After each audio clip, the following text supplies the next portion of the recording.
നമസ്കാരം. അപ്പോൾ നച്ചിക്കേതസ് തനിക്ക് ഈ ഭൗതികമായ നേട്ടങ്ങളൊന്നും വേണ്ട, ഈ ചോദ്യത്തിൻ്റെ ഉത്തരം മാത്രം മതി എന്ന് ഉറപ്പിച്ച് പറയുന്നതോടെയാണ് യമൻ യഥാർത്ഥത്തിൽ അവൻ ഉപദേശം നൽകാൻ ആരംഭിക്കുന്നത്. ഇപ്പോൾ രണ്ടാം വല്ലിയിലേക്ക് നോക്കാം. അപ്പോൾ യമൻ പറയും, ജീവിതത്തിൽ രണ്ട് കാര്യങ്ങളാണുള്ളത്. നമ്മളുടെ ഈ മോക്ഷത്തിന് കാരണമായിട്ടുള്ള ശ്രേയസ്സും, എന്നാൽ ലൗകികമായ അഭ്യുദയത്തിന് ഉള്ള കാരണമായി തീരുന്ന പ്രേയസ്സും. ഇങ്ങനെ രണ്ട് കാര്യങ്ങളുണ്ട്. രണ്ടിനെയും നമ്മൾ മനസ്സിലാക്കണം, വേർതിരിച്ചറിയണം. അപ്പോൾ ഇതിൽ പ്രേയസ്സിനെ വരിക്കുന്നവൻ, അതിനെ സ്വീകരിക്കുന്നവൻ, അവന് പുരുഷാർത്ഥത്തിൽ നിന്നും പ്രശ്നമായി പോകും. എന്നാൽ ശ്രേയസ്സിനെ വരിക്കുന്നവൻ അവന് ശാശ്വതമായ നന്മ സംഭവിക്കുന്നു എന്നുള്ള ആ ഒരു പരമാർത്ഥം അപ്പോൾ ഇങ്ങനെ യമൻ പറയുന്നു. അതായത് ഇതിൽ ഏത് തരത്തിലുള്ള ആളുകൾക്കാണ് മോക്ഷം കിട്ടുന്നത്, അല്ലെങ്കിൽ അവർ ആത്മജ്ഞാനം കിട്ടുന്നത്, അവർ പരമമായ ശാന്തിയിലേക്ക് ഏത് ടൈപ്പ് ആൾക്കാരാണ് പോകുന്നത്. അന്യത് ശ്രേയോ അന്യദൈവ പ്രേയസ്തേ ഉഭയ നാനാർത്ഥേ പുരുഷം സിനീത തയോ ശ്രേയ ആദദാനസ്യ സാധു ഭവതി ഹ്യതേർ അർത്ഥാദ്യ ഓ പ്രേയോ വൃണീതേ. അപ്പോൾ തനിക്ക് ശാശ്വതമായ ആനന്ദം, ശാശ്വതമായ ശാന്തി, ശാശ്വതമായ നന്മ വേണം എന്ന് ആഗ്രഹിക്കുന്നവൻ അതാണ് ശ്രേയസ്കരമായ കാര്യങ്ങളുടെ പുറകിൽ പോകുന്നു. ആ ശ്രേയസിൻ്റെ പാത്വേ വഴി തിരഞ്ഞെടുക്കുന്നു. അല്ലാത്തവൻ ഈ പ്രേയസിൻ്റെ വഴിയിലൂടെ പോയി അവന് പുരുഷാർത്ഥങ്ങൾ, ധർമ്മം, അർത്ഥകാമ മോക്ഷങ്ങൾ നേടുന്നില്ല. അപ്പോൾ ഇതിൽ ശ്രേയശ്ച പ്രേയശ്ച മനുഷ്യമേതസ്ഥൗ സംപരീത്യ വിവിനക്തി ധീര ശ്രേയോ ഹി ധീരോഭി പ്രേയസോ വൃണീതേ പ്രേയോ മന്ദോ യോഗക്ഷേമോ വൃണീതേ. ധീരനായിട്ടുള്ളവന് ഇതിൽ ശ്രേയസിൻ്റെ വഴി തിരഞ്ഞെടുക്കുമ്പോൾ മന്ദബുദ്ധികളായിട്ടുള്ള ആളുകൾ യോഗക്ഷേമാത് വൃണീതേ, അവർ യോഗക്ഷേമം, അതായത് യോഗ പ്രാപ്യസ്യ പ്രാപണം ക്ഷേമ തത് രക്ഷണം. ഈ ഭൗതികമായ നേട്ടങ്ങൾ ഇല്ലാത്തതിനെ നമുക്ക് ഇതുവരെ നേടാത്തതിനെ നേടിയെടുക്കാനും, അതുപോലെ ഭൗതികമായ ഉള്ള നേട്ടങ്ങളെ സംരക്ഷിക്കാനും ഒക്കെ വേണ്ടി ശ്രമിക്കും അദ്ദേഹം എന്ന് പറയുന്നു. പിന്നെ സത്വം പ്രിയാൻ പ്രിയരൂപാംശ കാമാനഭിധ്യായൻ നചികേതോത്യസ്രാക്ഷി നൈതാം ശൃംഗാം വിത്തമയീമവാപ്തോ യസ്യാം മജ്ജന്തി ബഹവോ മനുഷ്യ. എന്തായാലും സാധാരണ മനുഷ്യർ ഭൗതികമായ നേട്ടങ്ങൾ, ബഹുവിധങ്ങളായ കാമങ്ങളിൽ, ധനങ്ങളിൽ മനസ്സ് വയ്ക്കുമ്പോൾ നചികേതസ് അതിൽ അല്പം പോലും മനസ്സ് വെച്ചില്ല, സ്വീകരിച്ചില്ല. അങ്ങനെ നചികേതസിനെ പോലെ ഉള്ളവരാണ് വലിയ വിജയം നേടാൻ പോകുന്നത്. ദൂരമേതേ വിപരീതേ വിഷൂചി അവിദ്യായ ച വിദ്യേതി ജ്ഞാത വിദ്യാഭീപ്സിനം നചികേതസം മന്യേ നത്വ കാമ ബഹവോ ലോലുബന്ധ. അപ്പോൾ വിദ്യയും അവിദ്യയുമുണ്ട്. ഈ ശ്രേയസിൻ്റെ മാർഗം വിദ്യ ആണ്, ജ്ഞാനത്തിൻ്റെ മാർഗം. അപ്പോൾ നചികേതസ് അവിദ്യയെ വിട്ടുകളഞ്ഞിട്ട് വിദ്യയെ ആഗ്രഹിക്കുന്നവനായിട്ട് ഉള്ള ആളായിട്ട് എനിക്ക് മനസ്സിലായി. He has proven. അദ്ദേഹം നചികേതസ് ഇങ്ങനെ വിദ്യയ്ക്ക് അർഹനാണെന്ന് എനിക്ക് ഇപ്പോൾ ബോധ്യപ്പെട്ടു. അദ്ദേഹത്തിൻ്റെ പരീക്ഷണത്തിൽ അവിദ്യയെ വിട്ടുകളഞ്ഞു. വിദ്യയല്ല, വിദ്യയാണ് അദ്ദേഹത്തിന് ആവശ്യം. അവിദ്യയാ മന്ദിരേ വർത്തമാന സ്വയം ധീര പണ്ഡിതം മന്യമാന ദന്ത്രമ്യമാണ പര്യന്തി മൂഢ അന്ധേനൈവ നിയമാന യഥ അന്ധ. അപ്പോൾ നമ്മൾ അവിദ്യയിൽ അജ്ഞാനത്തിൽ വർത്തിക്കുന്നവർ കുരുടനാൽ തന്നെ നയിക്കപ്പെടുന്ന അവസ്ഥയിൽ പല വിധത്തിലുള്ള വഴികളിൽ അങ്ങുമിങ്ങും നടന്ന് വളരെയധികം കഷ്ടപ്പെടുന്നു അല്ലേ. ഒരു കുരുടൻ നയിച്ചുകൊണ്ട് നടക്കുന്നത് പോലെയാണ് നമ്മൾ പലവിധ ഭൗതിക നേട്ടത്തിന് വേണ്ടി ആളുകൾ നമ്മളെ പ്രചോദിപ്പിച്ച് അല്ലെങ്കിൽ മുന്നോട്ട് കൊണ്ടുപോയിക്കൊണ്ടിരിക്കുക. നമ്മൾ വളരെയധികം കഷ്ടപ്പെടും. എന്തായിരിക്കും അവസ്ഥ? അവിടെ ഇവിടെയൊക്കെ വീണ് നമ്മൾ പല വിധത്തിലുള്ള വേദനകൾ, ദുഃഖങ്ങൾ അനുഭവിക്കും അല്ലേ. കുരുടനെ കാണുന്ന ഒരാൾ കൊണ്ടുപോയാൽ ഈ പ്രശ്നം ഉണ്ടാകത്തില്ല. പക്ഷെ കുരുടന്മാർ കൊണ്ടുപോകുമ്പോഴത്തേക്കും, കുരുടൻ കൊണ്ടുപോകുമ്പോഴത്തേക്കും എന്തായിരിക്കും അവസ്ഥ? അവിടെ ഇവിടെയൊക്കെ വീണ് എന്തെല്ലാം കഷ്ടപ്പാടുകളായിരിക്കും ഉണ്ടാകാൻ പോകുന്നത്. അതാണ് ഈ അവിദ്യയുടെ പുറകെ പോകുന്നവർക്ക് ഉണ്ടാവുന്നത്. സമ്പരായ പ്രതിഭാതി ബാലം പ്രമാദ്യന്തം വിത്തമോഹേന മൂഢം അയം ലോകോ നാസ്തി പര ഇതി മാനി പുനർവശമാപദ്യതേ മേ. അപ്പോൾ ഇത്തരം ആളുകൾ അവർ ഈ ലോകമേ ഉള്ളൂ, ഇതിനപ്പുറത്തേക്ക് മറ്റൊരു ലോകമില്ല എന്ന് കരുതി സുഖിച്ച് പോകുന്ന ആളുകൾ പിന്നെയും അങ്ങനെയുള്ള ആളുകൾക്ക് മരണമുണ്ടാകുന്നു. അവർ മരിക്കുന്നു, ജനിക്കുന്നു, വീണ്ടും മരിക്കുന്നു. അവർ വീണ്ടും എൻ്റെ കയ്യിൽ കൂടെ വന്ന് പോയിക്കൊണ്ടിരിക്കുന്നു എന്നുള്ള ആ വസ്തുത, അവിടെ ആ സത്യം ഇവിടെ പറയുന്നു. അപ്പം അങ്ങനെ അല്ലാത്തവർക്ക് മരണം ഇല്ല. അപ്പോൾ അത് അദ്ദേഹം പറയാൻ വരുന്നുണ്ട്. ശ്രവണായാപി ബഹുഭിർ യോ ന ലഭ്യ ശൃണ്വന്തോപി ബഹവോ യം ന വിദ്യു ആശ്ചര്യോ വക്ത കുശലോസ്യ ലബ്ധ ആശ്ചര്യോ ജ്ഞാത കുശലാനുശിഷ്ട. അപ്പോൾ പക്ഷേ കാര്യങ്ങൾ അത്ര എളുപ്പമല്ല, പറ്റും പറഞ്ഞിട്ട് കാര്യമില്ല.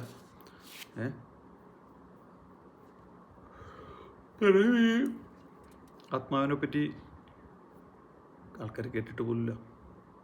ഈ കുറേ തിന്നുക, സൂചി ജീവിക്കുക ഇതിനപ്പുറത്തേക്കൊരു നമ്മുടെ ഉള്ളിൽ ഒരു വലിയൊരു ശക്തിയുണ്ട്, ആത്മാവുണ്ട്. അത് വലിയ പ്രപഞ്ചത്തിൻ്റെ ശക്തി, ലോകത്തിൻ്റെ പുറകിലുള്ള ശക്തി പരമാത്മാവ് തന്നെയാണത് എന്നൊന്നും അധികം പേര് കേട്ടിട്ട് തന്നെ ഇല്ല. പിന്നെയോ കേട്ടിട്ടുണ്ടെങ്കിൽ തന്നെ അവരതിനെക്കുറിച്ച് അറിയുന്നത് തന്നെ ഇല്ല. ശൃണ്വന്തോപ്യഹവോയം ന വിദ്യവും. ഇതിനി പറഞ്ഞു കൊടുക്കുന്ന ആൾക്കാരുണ്ടോ? പറഞ്ഞു കൊടുക്കാൻ അറിയാവുന്ന ആൾക്കാരില്ല. ഇനി ശരിക്കും നല്ല ടീച്ചേഴ്സ്, നന്നായിട്ട് മനസ്സിലായിട്ട് ഇത് പറഞ്ഞു കൊടുക്കുന്ന ആൾക്കാർ അങ്ങനെ ഉണ്ടെങ്കിൽ അത് അത്ഭുതമാണ്. They are so rare. അവരൊരു ആശ്ചര്യ വസ്തുവാണത്, ആശ്ചര്യ വസ്തുവാണ്. എന്നിട്ട് അങ്ങനെ പക്ഷെ അവർ പറഞ്ഞു കൊടുത്താൽ കിട്ടുന്നവർ അവർ നല്ല സ്മാർട്ടാവും, നല്ല സമർത്ഥന്മാരായി മാറും അവർ. അങ്ങനെ നല്ല സമർത്ഥനായ ആചാര്യനാൽ അനുശാസിക്കപ്പെട്ട ആളുകൾക്ക് മാത്രമേ ഇത് ശരിക്കും പറ്റിയിട്ടുള്ളൂ. കുശലാനുശിഷ്ട. അത് എന്നെപ്പോലെ ഒരു അറിയാവുന്ന ആളുടെ അടുത്ത് നീ വന്ന് പെട്ടത് കൊണ്ട് നീ രക്ഷപ്പെട്ടു. ഇതാണ്. ഇതൊക്കെ നമ്മൾ ആ ഒരു ലെവലിൽ, ആ ഒരു കുട്ടിയും യമനും എന്നുള്ള ആ ഒരു ലെവൽ അവിടെ നിന്നാലേ നമുക്ക് ഈ കാര്യങ്ങളൊക്കെ നമുക്ക് രസിക്കാൻ പറ്റുള്ളൂ കേട്ടോ. അപ്പം അങ്ങനെ പറഞ്ഞു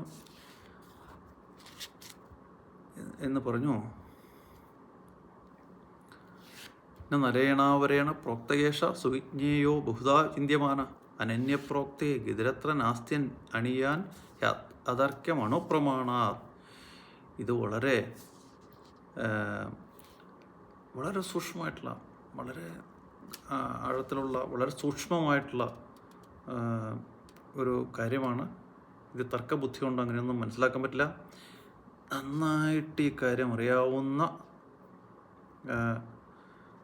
നല്ല ഉയർന്ന തലത്തിലുള്ള ഒരാചാര്യൻ പറഞ്ഞാൽ മാത്രമേ മനസ്സിലാവുള്ളൂ. താഴ്ന്ന തലത്തിലുള്ള ആചാര്യന്മാരൊന്നും പറഞ്ഞാൽ മനസ്സിലാവത്തില്ല. ഓൺലി പീപ്പിൾ ലൈക്ക് മീ, എന്നെപ്പോലെ നന്നായിട്ട് അറിയാവുന്ന ആൾക്കാർ പറഞ്ഞാൽ മനസ്സിലാവുള്ളൂ. ഈ മറ്റേ സാധാരണ ടീച്ചർമാരൊക്കെ വലിയ കാര്യമൊന്നും അവർക്ക് അറിയാൻ പാടില്ല. അവർ പറഞ്ഞു നിന്നാൽ അവരേണ നരേണ പ്രോക്താൽ, മനുഷ്യർ കേട്ടോ, നരേണാവരേണ പ്രോക്ത, ഇതൊക്കെ അങ്ങനെ വേണമെങ്കിൽ പറയാം അല്ലേ. മനുഷ്യരെന്നും പറഞ്ഞാൽ നിന്ന് ശരിക്കും ഇല്ല. എന്നെ പോലെ ദേവന്മാർ യമലോകത്ത് നിന്ന് യമൻ്റെ അടുത്ത് നിന്ന് പഠിച്ചാലേ ഇതൊക്കെ ശരിക്കും മനസ്സിലാവുള്ളൂ. സംഭവം സത്യം. നമ്മൾ ഈ യൂട്യൂബിൽ വീഡിയോസ് ഒക്കെ ഇട്ട് ഒരു കുന്തം മനസ്സിലാക്കാൻ അവർ സമ്മതിക്കില്ല. അവരങ്ങനെ നീട്ടി പറഞ്ഞ് നമുക്ക് എന്തെങ്കിലും കാര്യങ്ങൾ അറിയാവുന്ന അതും കൂടി സംഭവം നമ്മൾ വിട്ടുകളയേണ്ടി, നമ്മളത് മറന്നുപോകും, നമുക്കത് കൺഫ്യൂഷനാവും. നരേണാവരേണ പ്രോക്തയേഷ സുവിജ്ഞേയോ ബഹുധാ ചിന്യമാന അനന്യ പ്രോക്തേ ഗിതരത്ര നാസ്ത്യൻ അണിയാൻ യതർക്യം വെരി വെരി ഡീപ്പായിട്ടുള്ള, വളരെ ഡീപ്പായിട്ടുള്ള ഒരു കാര്യമാണ്, വളരെ സൂക്ഷ്മമായിട്ടുള്ള കാര്യമാണ് എന്ന് പറഞ്ഞു. നൈഷാതർക്കേണ മധുരാപനേയ പ്രോക്താന്യേനൈവ സുജ്ഞാനായ പ്രേഷ്ഠ യാം ത്വമാപ സത്യധൃതിർബതാസി ത്വദൃങ്നോ ഭൂയാൻ നചികേത പൃഷ്ട. അപ്പോൾ ഈ തർക്കം കൊണ്ടോ ചോദ്യം ചോദിച്ചുകൊണ്ടോ ഇങ്ങനെ ആർഗ്യുമെൻറ്റ്സ് നമ്മൾ പലപ്പോഴും കാണുന്നതാണ്, ധാരാളം. പ്രത്യേകിച്ച് പറയേണ്ട കാര്യം നമുക്കറിയാം. ഈ തർക്കം കൊണ്ടൊന്നും ഇതിനെ മനസ്സിലാക്കാൻ പറ്റുന്നതല്ല. സുജ്ഞാനായ പ്രേഷ്ഠ പ്രോക്താനി ഏനൈവ അന്യേനൈവ അന്യേന, നന്നായി അറിയാവുന്ന ഒരാൾ നമുക്ക് പറഞ്ഞു തന്നാൽ മാത്രമേ ഇത് മനസ്സിലാവുള്ളൂ. ലൈക്ക് മീ, അതാണ് യമൻ പറയുന്നത്. പിന്നെ നിന്നെപ്പോലെ മാത്രമല്ല, നിന്നെപ്പോലെ ഇങ്ങനത്തെ ചോദ്യം ചോദിക്കുന്ന നല്ല വിദ്യാർത്ഥികളും എനിക്ക് ഉണ്ടാവാറില്ല, ഉണ്ടായിട്ടില്ല. നമുക്ക് ധാരാളം പേർ ഉണ്ടാവട്ടെ ഇൻ ഫ്യൂച്ചർ എന്ന് യമൻ ആഗ്രഹിക്കുന്നു. അപ്പോൾ അവനെ എങ്ങനെ നന്നായിട്ട് പൊക്കുവാണ് എന്ന് മാത്രമല്ല, യമൻ അവിടെ നമ്മളൊരൽപ്പം സൂക്ഷിച്ച് നോക്കി കഴിഞ്ഞാൽ യമൻ ഇവിടെ ഒരൽപ്പം എന്താ പറയുന്നത്, സ്വന്തം ജീവിതത്തിലേക്ക് തന്നെ തിരിഞ്ഞു നോക്കി നെടുവീർപ്പിടുന്നത് നമുക്കിവിടെ കാണാൻ പറ്റും.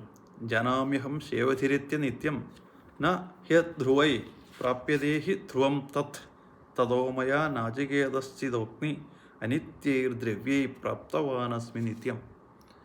മോനെ, നിൻ്റെ പ്രായത്തിൽ ഇതുപോലെ ഞാൻ ഈ ആത്മവിഷയത്തിൽ താല്പര്യം കാണിച്ചിരുന്നെങ്കിൽ ഞാനിപ്പോൾ എവിടെ എത്തിയേനെ? എന്താണ് യമനോട് പറയുന്നുണ്ട്.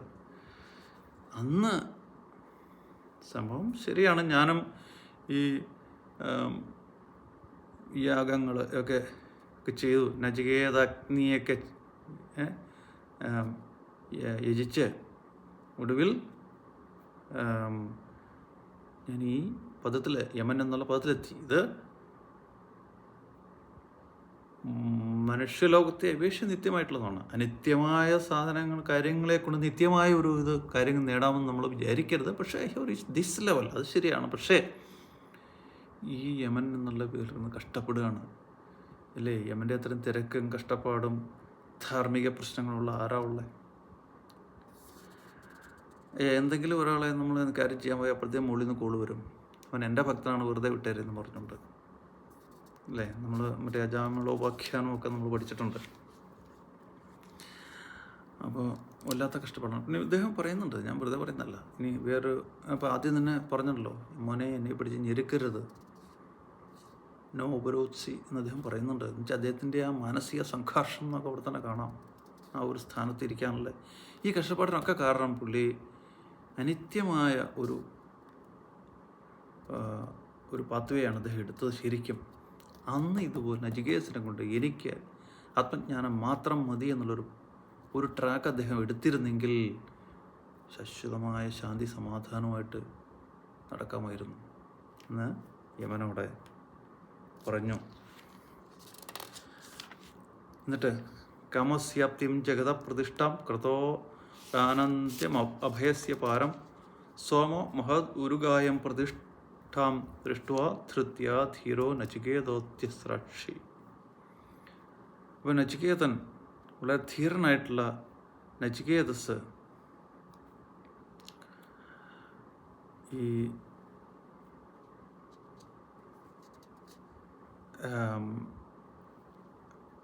ഐശ്വര്യങ്ങളെ, പ്രേയസിൻ്റെ അല്ലെങ്കിൽ ഭൗതികമായിട്ടുള്ള നേട്ടങ്ങളെ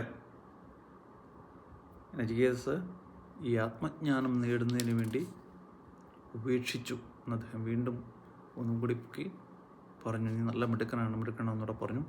തം ദുർദശം ഗൂഢമനുപ്രവിഷ്ടം ഗുഹാഹിതം ഗഹ്വരേഷ്ടം പുരാണം അധ്യാത്മയോഗാധിഗമേന ദേവം മത്വാ ധീരോ ഹർഷശോകൗ ജഹാതി. അവനൊറ്റ കാര്യമേ അവൻ ചെയ്തുള്ളൂ. അവൻ അധ്യാത്മയോഗം, അവൻ ആത്മാവിൽ തന്നെ, ആത്മവിഷയത്തിൽ തന്നെ മനസ്സിനെ ഉറപ്പിച്ചു നിർത്തി. അപ്പം അങ്ങനെ ആ ഒരു കാര്യത്തിലൂടെ തന്നെ ഹൃദയത്തിൻ്റെ ഉള്ളിലെ ഗുഹയിൽ ഇരിക്കുന്ന അതിഗൂഢമായിട്ടുള്ള ആ ജ്ഞാനത്തെ നേടാൻ അവൻ അർഹനായി മാറി. യഥശ്രുത്വാ സംപരിഗൃഹ്യമർദ്യ പ്രവൃഹ്യ ധർമ്മ്യ മണുമേധമാപ്യ സമോദതേ മോദനീയം ഹി ലബ്ധ്വ വിവൃതം സത്മ നചികേതസം മന്യേ. അപ്പം അതുകൊണ്ട് നചികേതസ് ആത്മജ്ഞാനത്തിന് അർഹനായി, ആത്മജ്ഞാനത്തിൻ്റെ ആത്മതത്വമാവുന്ന ആ ഗൃഹം തുറന്നു കിടക്കുന്ന എന്ന് ഞാൻ പ്രഖ്യാപിക്കുന്നു, എന്ന് ഞാൻ വിചാരിക്കുന്നു. എന്ന് വെച്ചാൽ I am going to give you a knowledge നിനക്ക് തരാൻ പോവുകയാണ്, ആ ജ്ഞാനം, ആത്മജ്ഞാനം നിനക്ക് തരാൻ പോവുകയാണ്. അപ്പോൾ എന്നിങ്ങനെ പറഞ്ഞ് നീട്ടിക്കൊണ്ടു പോകണം കുറച്ചു നേരം. അപ്പോൾ നചികേതസിന് സംശയം, ഇയാൾ നമ്മളെ വീണ്ടും കളിപ്പിക്കാൻ പോകണോ?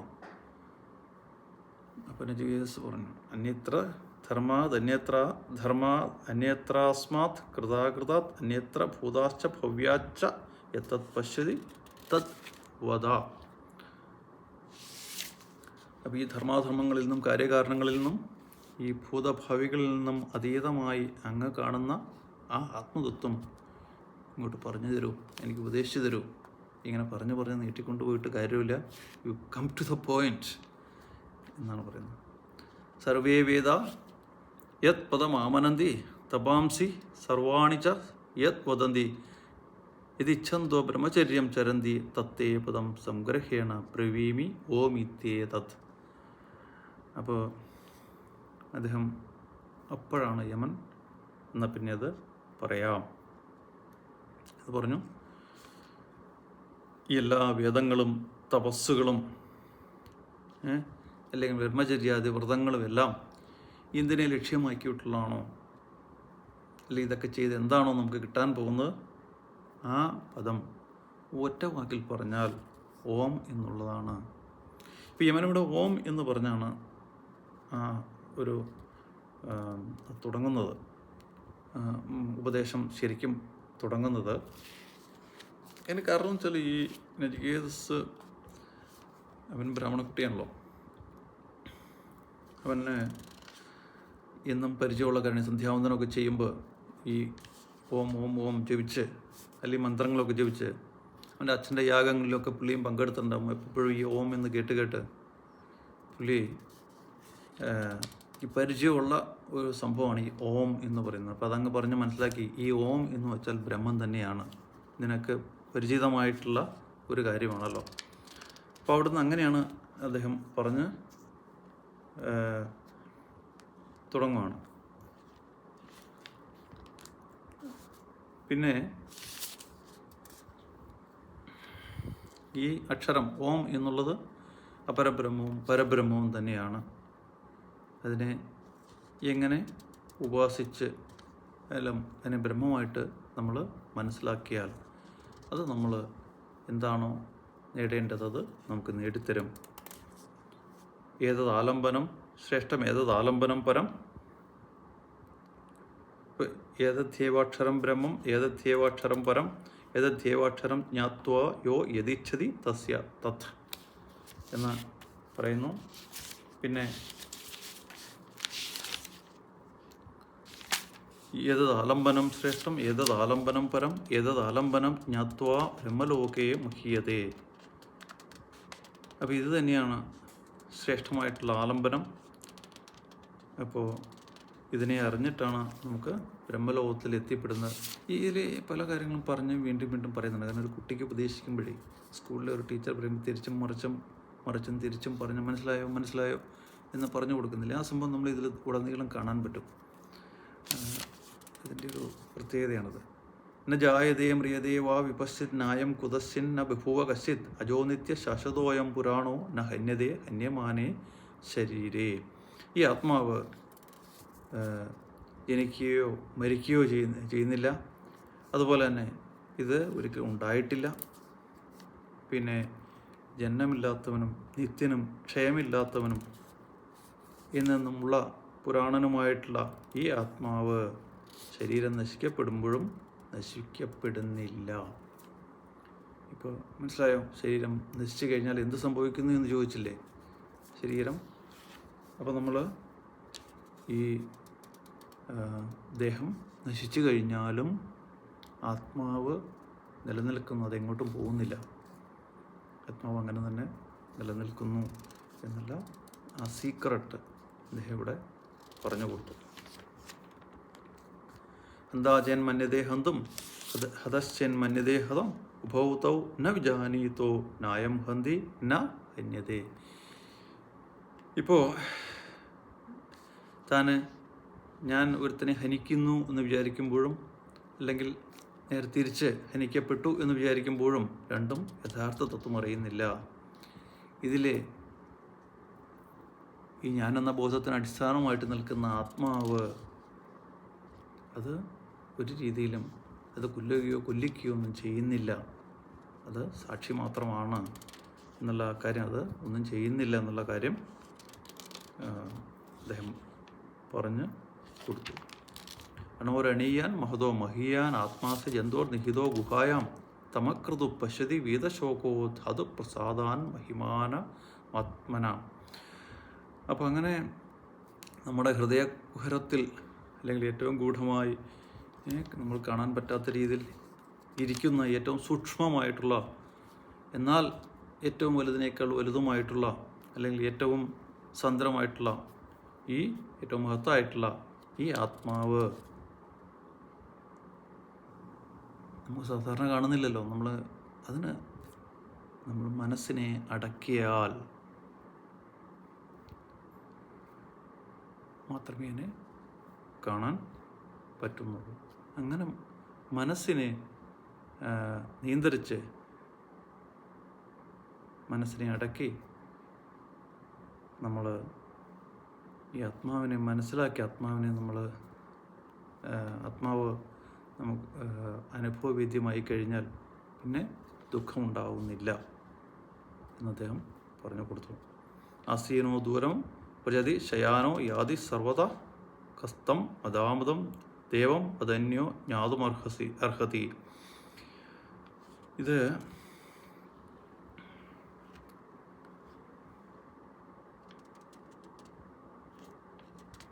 ഇങ്ങനെ ഇതിപ്പോൾ ഈ തരം ഒരു ഇതാത്മാവിനെക്കുറിച്ച് പലയിടത്തും നമ്മൾ കാണുന്നുണ്ട്. അപ്പോൾ കിടക്കുമ്പോൾ തന്നെ ചിരിക്കുകയും അല്ലെങ്കിൽ ഇരിക്കുന്നവനായിട്ട് അത് ദൂരദിക്കിലേക്ക് പോകുന്നതായിട്ടും സന്തോഷത്തോടു കൂടി സന്തോഷമില്ലാത്തതായിട്ടുള്ള എന്നൊക്കെ പറയുന്നത് അത് ആത്മാവും പരമാത്മാവും ആണെന്ന് നമ്മൾ വിചാരിച്ചാൽ മതി. അതിനെക്കുറിച്ചാണ് പറഞ്ഞതെന്ന് വിചാരിച്ചാൽ മതി. അപ്പം അങ്ങനെയുള്ള ഈ വസ്തുവിനെക്കുറിച്ച് എനിക്ക് നന്നായിട്ടറിയാം. ഞാൻ നിനക്ക് അതാണ് പറഞ്ഞു തരുന്നത്.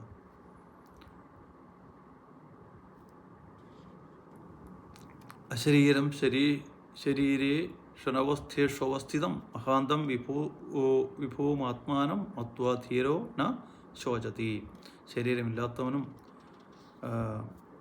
എന്നാൽ ശരീരങ്ങളിൽ സ്ഥിതി ചെയ്യുന്നതുമായ എല്ലായിടത്തും വ്യാപിച്ചിരിക്കുന്നവനായ മഹത്തായിട്ടുള്ള ഈ ആത്മാവിനെ സാക്ഷാത്കരിച്ചാൽ പിന്നീട് നമുക്ക് ദുഃഖമുണ്ടാകുന്നില്ല. നായമാത്മാ പ്രവചനേന ലഭ്യോ ന മേധയാ ന ബഹുന ശ്രുതേന യമേവൈഷ വൃണുതേ തേന ലഭ്യസ്തസ്യേഷ ആത്മാ വിവൃണുതേ തനും സ്വാം. അപ്പോൾ ഇതൊക്കെ പറഞ്ഞു കഴിഞ്ഞിട്ട് ഞങ്ങൾക്ക് ഇത്രയൊക്കെ കേട്ടിട്ട് ഇനി ഞങ്ങൾക്ക് ആത്മാവിനെ കുറിച്ച് ഒന്നും മനസ്സിലായില്ല എന്ന് പറഞ്ഞേക്കരുത്. ഇത് കേട്ടാൽ മനസ്സിലാവില്ല. ഇപ്പം എത്ര തന്നെ പറഞ്ഞു തന്നാലും അല്ലെങ്കിൽ വേദങ്ങളൊക്കെ നമ്മൾ പഠിക്കുന്നുണ്ടോ, പ്രവചനേന അല്ലെങ്കിൽ പഠിപ്പിക്കുന്നുണ്ടോ, നമുക്ക് കിട്ടുന്നതല്ല. നല്ല ബുദ്ധിയുള്ളവന് ആത്മജ്ഞാനം കിട്ടും, അങ്ങനെയും പറയാൻ പറ്റില്ല.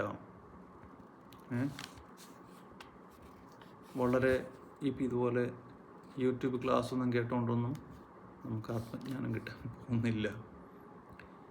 പക്ഷേ എനിക്ക് ആത്മാവിനെ അറിയണം എന്ന് ഉറച്ച് വിചാരിക്കുന്നവൻ, അല്ലെങ്കിൽ ആ ആത്മാവിനെ വരിക്കുന്നവൻ, അത് തന്നെ എനിക്ക് വേണം എന്ന നിർബന്ധ ബുദ്ധി ഉള്ളവന് ഈ നചികേതസിനെ പോലെ ഉണ്ടെങ്കിൽ അത് മാത്രം മതി. മറ്റെല്ലാത്തിനെയും വിട്ടുകളഞ്ഞ് ഈ ആത്മാവിനെ വരിക്കുന്നവനെ, അത് ആത്മാവ് അങ്ങനെ തന്നെ തൻ്റെ സ്വരൂപത്തെ വെളിപ്പെടുത്തുന്നു. ആ ഒരു വലിയൊരു പോയിൻ്റ് നമ്മൾ ടീച്ചർമാർക്ക് പറയുന്നത് അണ്ടർലൈൻ ചെയ്ത് പഠിക്കേണ്ട ഒരു കാര്യമാണ്. ഇത്രയൊക്കെ കേട്ടിട്ട് എനിക്കൊന്നും മനസ്സിലായില്ല എന്നായിരിക്കും 90% പേരും 99% പേരും പറയാൻ പോകുന്നത്. ഞാൻ അത് കേട്ട് ഇത് കേട്ട് ഇതൊന്നും നമുക്ക് മനസ്സിലാവില്ല. അല്ലെങ്കിൽ എത്ര വർഷം പഠിച്ചു, അല്ലെങ്കിൽ പിന്നെ നമ്മൾ പറയില്ല ഇപ്പോൾ കോളേജുകളിലൊക്കെ എന്തോരം കോഴ്സാണ്, വേദാന്ത കോഴ്സുകളല്ലേ. വേദാന്തത്തിൽ BA-യും MA-യും PhD-യും ഒക്കെ എടുത്ത് ഇവരൊക്കെ അങ്ങ് ആത്മജ്ഞാനികളായി മാറിക്കഴിഞ്ഞാൽ എന്തായിരിക്കും ലോകത്തിൻ്റെ അവസ്ഥ? അപ്പം അങ്ങനെയൊന്നും ആത്മജ്ഞാനം വെളിവാകുന്നില്ല. ആത്മാവ് അങ്ങനെയൊന്നും വെളിവാകുന്നില്ല. ഇതൊന്നും പഠിക്കാത്തവർക്ക് കിട്ടുന്നില്ല. പിന്നെ നചികേതസ് എന്ത് പഠിച്ചിട്ടാണ് പുള്ളിക്കിപ്പോൾ ഈ ജ്ഞാനം കിട്ടുന്നത്? Only thing he did is എനിക്കിത് തന്നെ വേണം എന്നങ്ങ് ഉറപ്പിച്ചു. അദ്ദേഹം ആത്മാവിനെ തന്നെ വരിച്ചു. അപ്പോൾ ആത്മാവ് അവനെയും വരിച്ചു എന്നാണ് പറയുന്നത്.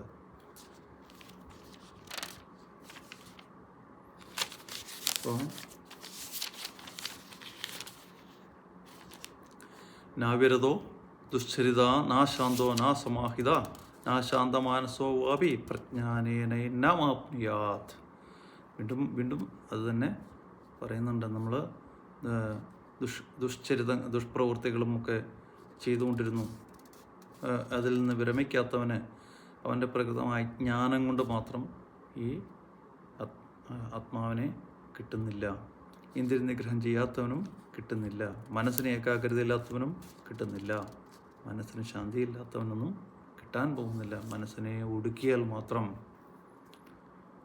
നല്ല കർമ്മങ്ങൾ ചെയ്ത് ശുദ്ധമായ മനസ്സായി മനസ്സിനെ ഒടുക്കുന്നവന്, ആത്മാവിനെ വരിക്കുന്നവന്, അവന് ആത്മജ്ഞാനമാണ് വേണ്ടത് എന്നുള്ള ഉറച്ച ബോധം വരുന്നതോടുകൂടി ആത്മാവിനെ വരിക്കുന്നതോടുകൂടി ആത്മാവിനെയും വരിക്കുന്നു എന്നുള്ളതാണ് പറയുന്നത്. യസ്യ ബ്രഹ്മ ച ക്ഷത്രം ച ഉഭേ ഭവത ഓദന മൃത്യുരസ്യോപസേചനം കൈഥ വേദ യത്ര സ. അതാണ് ഇതൊക്കെ എന്ന് വെച്ചാൽ, ഞാൻ ഇതിലൊക്കെ നമ്മളങ്ങനെ ഒരുപാട് ഡീപ്പായിട്ടങ്ങ്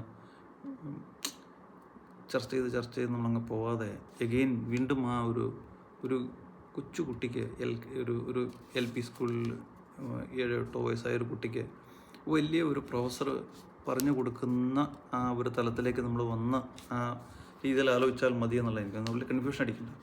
നമ്മൾ ഈ ബ്രാഹ്മണരും ക്ഷത്രിയരും കൂടി യാതൊന്നാണോ ആഹാരമായി തീരുന്നത്, അല്ലെങ്കിൽ യാതൊന്നിന് മൃത്യു വെറും ഒഴിച്ചുകൂട്ടാൻ മാത്രമാണോ?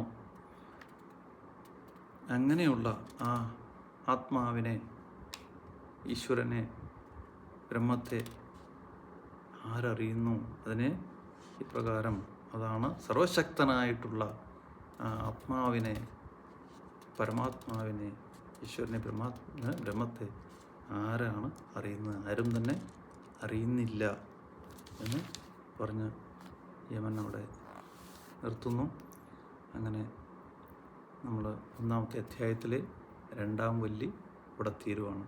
Thank you.